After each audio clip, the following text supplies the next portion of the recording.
digital membuat storytelling jadi sangat penting, tapi kadang-kadang kebablasan.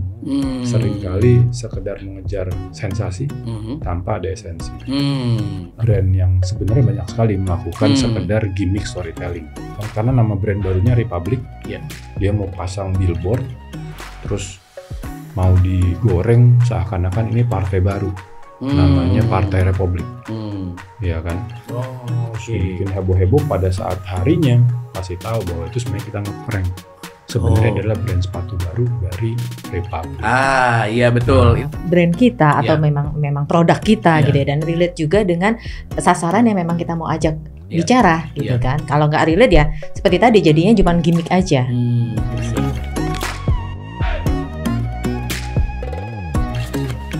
Alright Opal Gang, what's up? Balik di OG Podcast barengan sama Willy Winarko. Nah untuk hari ini kita punya bintang tamu yang sangat spesial banget. Kita baru aja membaca bukunya Meaningful Storytelling, lebih dari sensasi, cerita yang penuh esensi. Nah kalau kita ngobrol-ngobrol sama dua pakar yang satu ini, udah gak asing lagi lah. Kalau kita ngomongin tentang dunia marketing, consulting. So ladies and gentlemen, boys and girls, kita punya Pak Yoris Sebastian dan juga Ibu Umayanti Utami. Halo.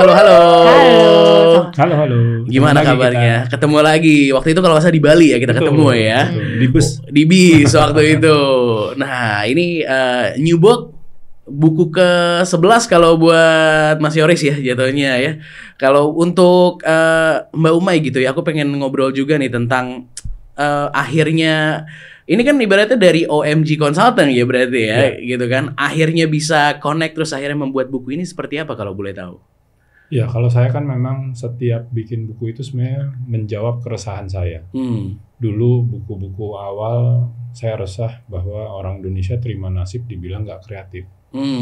Peneliti aja emang kita nggak bikin gitu kan, ambil dari luar gitu. Tapi pas dicari-cari banyak kok ceritanya yang kreatif gitu, dan sampai akhirnya kita udah lihat sekarang banyak banget yang kreatif. Lalu keresahan berikutnya pada saat millennials dibilang nggak bisa kerja. Lah, OMG kerja sama millennials oke-oke aja gitu kan. Nah jadi bikin buku lagi. Nah sekarang keresahan terbaru saya adalah kok era digital membuat storytelling jadi sangat penting, tapi kadang-kadang kebablasan. Seringkali sekedar mengejar sensasi tanpa ada esensi.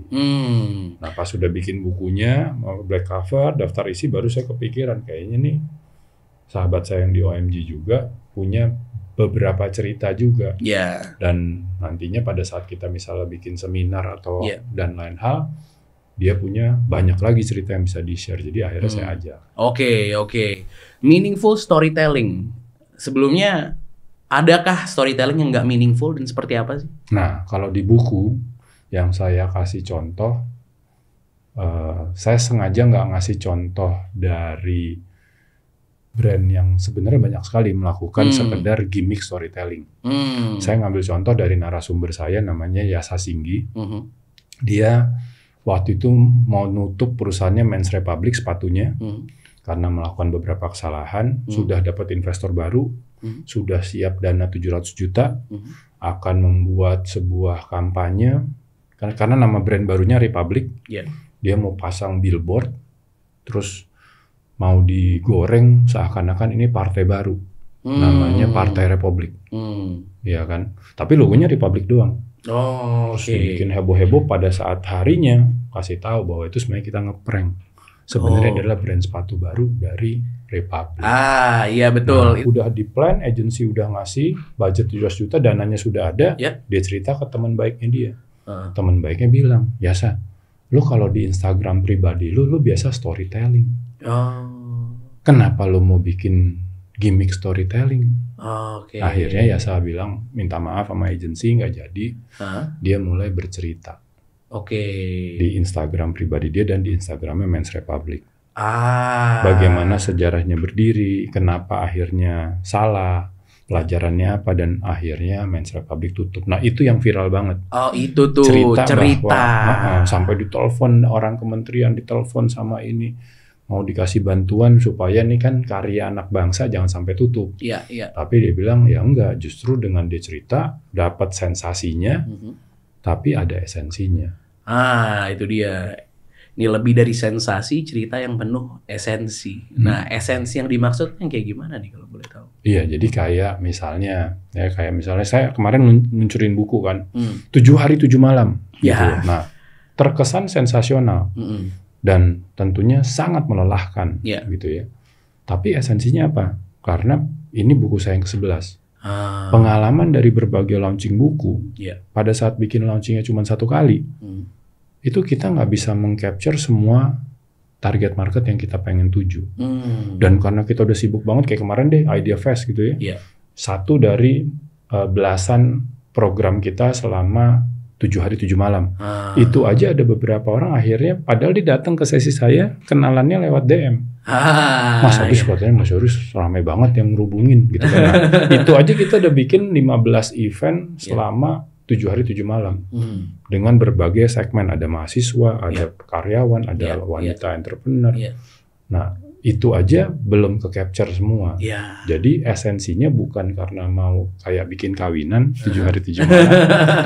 Tapi lebih bahwa untuk saya buku ke-11 udah nggak bisa launching cuma sekali. Oke, makanya tuh dibikin. Tapi kalau di dalam buku ini, apakah ada kayak misalnya, bukan tips and trick sih, tapi langkah-langkah yang harus dilakukan sama pembaca gitu, agar bisa melakukan meaningful storytelling?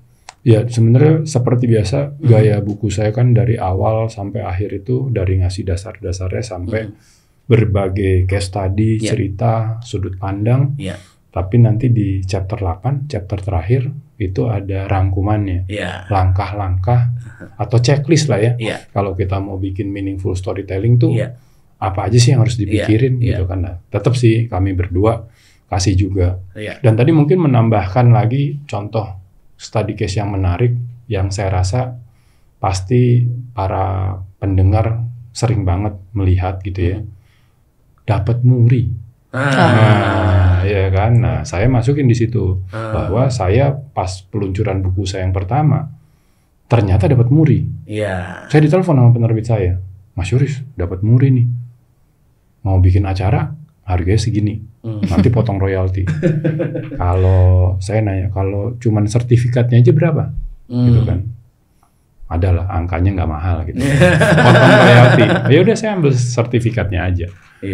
Nah, tapi yang ternyata membuat saya memasukkan contoh itu ke dalam buku, ternyata berapa tahun kemudian saya baru sadar buku saya itu dapat muri dunia. Karena buku pertama untuk orang dewasa yang diwarnai. Dan berapa tahun kemudian ada tren yang namanya adult coloring. Buru-buru saya cari lagi tuh murinya mana. Jadi mau ngasih lihat bahwa boleh dapat muri, tapi jangan melupakan esensinya. Esensi saya waktu itu adalah orang saya mau ingatkan, terutama orang-orang yang bilang dirinya nggak kreatif. Ingat nggak waktu kecil dulu lo kreatif banget. Waktu kecil tuh hampir semua anak suka mewarnai. Esensinya itu bahwa saya akhirnya dapat muri. Yang saya nggak ngeh bahwa itu muri dunia. Nah, pada saat adult coloring lagi ngetren, saya cari tuh, udah saya taruh di rumah orang tua saya kan, saya ambil lagi. Jadi itu salah satu contoh yang mungkin sampai 2023 masih sering terlihat di hadapan kita. Sebuah brand mendapatkan muri, tapi muri yang didapetin tidak ada hubungannya atau esensinya dengan misalnya produk baru dia, jasa baru dia. Nah, kalau saya lebih mengejar esensi. Alignment ya jadinya ya, harus align juga. Mau itu ada gimmicknya kah, mau itu misalnya ada penghargaan, pada akhirnya align sama mungkin apa yang mau kita ceritakan gitu ya, berarti ya jatuhnya. Ini kalau kita ngelihat ke belakang kayak seperti biasa ada rangkumannya gitu kan ya di sini. Meaningful storytelling, checklistnya ada banyak. Mulai dari relatable, dari clear purpose, compelling narrative, emotional connection, so on and so forth gitu. Ini berarti harus dari atas sampai bawah itu, apakah dia harus dilakukan ini yang pertama, kedua, ketiga, atau itu bisa dilakukan secara acak? Bisa dilakukan secara acak, itu checklist. Tapi kalau ikut workshop sama kami, urutannya itu. Oke, siap. Karena itu memang seringkali di buku pertama pun Creativity, gara-gara nulis buku banyak korporasi yang minta dibikinin workshop. Ya saya nggak siap kan. Nah, kalau sekarang saya udah siap. Siap. Mungkin nggak kita bahas semua ya, tapi mungkin kita bahas sedikit boleh kali ya? Boleh. Misalnya, let's say relatable. Sekarang anak-anak muda suka banget ngelihatnya harus relate sama kehidupannya. Boleh cerita dikit nggak tuh tentang kenapa relatable? Iya, mau saya? Oke, jadi kayak misalnya, nah ini salah satu contoh. Tadi kan beberapa sebenarnya udah nyinggung dikit ya, tapi saya mau ngasih contoh yang lebih terukur. Misalnya waktu dulu saya bikin Alec Mande, gitu ya. Orang kalau tidak membedah itu ngeliatnya cuma wah kreatif banget bikin konser artis lokal hari Senin. Padahal sebenarnya yang saya mau lakukan adalah saya sebagai salah satu karyawan lokal melihat ada bahaya Hard Rock Cafe zaman dulu. Itu isinya terlalu banyak foreigner, terlalu banyak orang asing. Terus udah bisa kita bikin lumayan banyak orang lokal, tapi karena harganya cukup premium, yang masuk itu ya lebih ke orang kantoran, yang memang duitnya tuh udah mampu lah bayar di Hard Rock. Anak kosan nggak bisa tuh. Nah, gitu kan. Nah, akhirnya saya bilang tapi perlu. Makanya akhirnya kita bikinnya hari Senin, karena hari Senin sepi anyway. Saya juga memberikan panggung untuk artis lokal yang waktu itu belum pernah dapat kesempatan konser tunggal. Paling baru Ruth Sahanaya gitu ya. Itu pun di Taman Ismail Marzuki. Jadi saya masuk ke situ. Nah, relatable-nya adalah saya tahu ada market yang pengen ke Hard Rock. Tapi budgetnya beli soft drink doang. Saya sampai bercanda waktu itu, nggak apa-apa. Mereka tuh target audience kita para peminum Coca-Cola panas. Karena Coca-Cola tadinya esnya penuh, dia pegang terus semalaman sampai es batunya udah nggak ada dan akhirnya menjadi panas. Gitu. Tapi buat saya nggak apa-apa, karena itu adalah pertama kali dia berkenalan sama brand Hard Rock. Nantinya pada saat dia bekerja, dia punya uang, dia akan datang ke Hard Rock. Nah itu kan harus relatable. Jadi jangan kayak gini, saya mau bikin ini, target market siapa semua, gitu loh, nggak bisa. Walaupun saya nggak nolak gitu ya, ada yang istilahnya orang-orang yang emang udah kantoran, duitnya banyak, dia datang juga booking table boleh. Tapi target utama saya adalah para pengunjung Hard Rock yang bahkan baru pertama kali menginjakan kakinya di Hard Rock. Dan kita kasih tahu ini zaman dulu banget ya, ada Hainan, ada nasinya, harganya cuma 79.000. Wah, saya pikir Hard Rock tuh mahal banget mas. Nah itu loh, jadi menciptakan pengunjung masa depan. Dan itu beneran, karena saya bikin Alec Mande sampai 10 tahun, itu beneran yang tadinya Coca-Cola panas, udah jadi orang kantoran, udah bisa traktir temen-temennya, nongkrong di Hard Rock. Wah, itu visioner ya jatuhnya ya. Gitu. Jadi harus nggak jadi panas lagi kok. Wah, kolanya udah dingin. Keren. Wow, mungkin ada tambahannya juga dari Mbak Umay untuk ini relatable. Relate ya kembali, itu harus relate pertama dengan brand kita atau memang produk kita gitu ya, dan relate juga dengan sasaran yang memang kita mau ajak bicara gitu kan. Kalau nggak relate ya seperti tadi jadinya cuma gimmick aja. Gitu sih. Itu ya relatable, that's the first one. Dan sangat penting gitu di sini adalah relate sama audiensnya dan relate mungkin sama future audience. Intinya harus tahu nih program ini ditujukan ke siapa. Makanya itu kita taruh nomor 1. Nomor 1 tuh di situ. Apa ada hooknya gitu? Gitu kan, dan relatable tadi. Jadi maksudnya meaningful storytelling itu bisa dalam bentuk macam-macam, dan kita sadar nggak sadar setiap hari itu bercerita. Tinggal cerita kita bermakna atau tidak nih. Atau numpang lewat aja. Yes. Setuju banget. At the end of the day, itu ya sebagai manusia kan kita suka mendengarkan cerita, kita suka bercerita gitu ya. Jadi at the end of the day, how to put the meaning is very ibaratnya agar bisa diingat, impactful, so on and so forth gitu. Dan ada teorinya. Di buku juga seperti biasa buku-buku saya selalu masukin beberapa teori yang udah kami kumpulkan sekian lama, sehingga para pembaca sadar bahwa ya storytelling ini memang penting, karena ada researcher, ada scientist yang meriset ya otak manusia tuh memang seneng kalau dikasih cerita dan dia ingat. Kalau kita cuma ngasih informasi, susah ingatnya. Mungkin saya dulu sekolah nilainya nggak bagus karena Gurunya cuma ngasih informasi. Karena iya. tadi bener kan, Stay Hungry, Stay Foolish kita nonton sekali kok hafal ya. Langsung hafal, ya benar. Iya kan? Iya, karena ada cerita-ceritanya juga gitu ya di situ ya. Wow. Tapi kalau kita let's go to your personal own stories gitu. Kalau kita ngomongin tentang story-story yang meaningful ini ya bisa dibilang ya. Kalau dari Pak Yoris gitu atau mungkin Mbak Umay gitu, yang menurut kalian sendiri meaningful dan yang kena banget sama kalian itu yang seperti apa sih? Dari buku atau bukan nih? Dari buku boleh ya. Oke. Umay dulu deh. Saya sih melihat memang cerita-cerita yang ada di buku itu semuanya mempunyai arti insight yang bisa menjadi contoh. Jadi kalau ditanya yang paling, nggak ada yang paling. Nggak ada yang paling. Okay. Semuanya cakep gitu loh. Itu sebenarnya kalau buat saya tadi paling tuh yang Yasa, makanya saya taruh agak paling terakhir ya. Tapi benar kata Umay bahwa sebenarnya semua cerita yang kita tampilin itu sih seru-seru gitu kan. Iya. Dan pastinya bisa diterapkan dalam bisnis, dalam semuanya gitu. Kalau buat buku ini sendiri, targetnya mau diberikan ke siapa sih?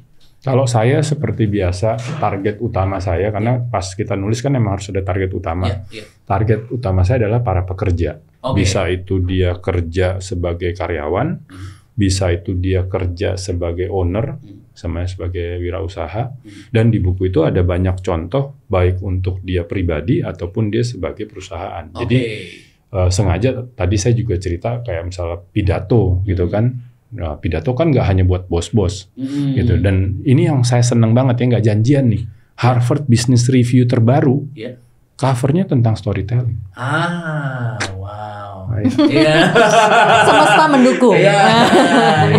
Dan ada kemarin kan salah satu dari launching buku 7 Hari 7 Malam tuh saya bikin yang pertama adalah para pembaca buku saya. Yang jadi syarat ikutnya tuh harus pernah baca buku saya. Nah, salah satu peserta tuh dari Singapura, anak Ogilvy. Dulu dari Ogilvy Indonesia, udah kenal saya dari lama. Dia bilang dia juga baru diundang conference sama Google. Temanya juga storytelling. Bahwa sekarang itu lu jangan pikirin dalam bentuk apa, di platform apa, berapa panjang, tapi esensinya tuh ada di story-nya. Jadi memang kayaknya timingnya sih pas. Ya, ini yang ngomongin tentang storytelling. Enggak tahu ya, tapi karena aku juga content creator gitu ya, a lot of people suka Casey Neistat. Kayaknya di sini juga ada dibaca tuh kan Casey Dan Neistat. saya bawain itu dari dia belum ngetop. Dari yang Pilox itu loh. Betul. Kan, yang si Apple nih, iPod-nya nih nggak bisa diganti setelah 18 bulan gitu. Sampai akhirnya saya bertemu dengan Casey di Ideafresh. Foto bareng. 2000 berapa ya waktu itu ya? 2000 berapa lupa deh. Wah itu gokil itu udah saya incar dari lama itu. Udah lama ya, akhirnya ketemu ya. Tapi pas di Casey itu aku baca juga kayak dia mau di platformnya YouTube atau platformnya film atau di HBO saat itu ya semuanya it's all about storytelling gitu ya. It's agnostic gitu akan platform or whatever gitu kan. Dan kalau dia tuh ini kan kalau kita bedah si Casey itu gayanya sebenarnya storytellingnya tuh activism. Ya kan, dia tentang nih Apple lu nggak benar. Pernah tuh yang dia inget nggak, dia bikin video dia naik sepeda, dia tabrak karena katanya harus di jalur sepeda, tapi ini ada mobil. Dan gue pernah dimarahin sama polisi karena gue tidak di jalur sepeda. Nah tapi ini ada mobil ditabrak, ya kan. Jadi kalau saya lihat akhirnya tiap orang bikin cerita bermakna itu bisa punya gayanya sendiri. Ada juga tentang Nas Daily. Nah, gayanya beda lagi kan, nggak seperti Casey tapi keren juga.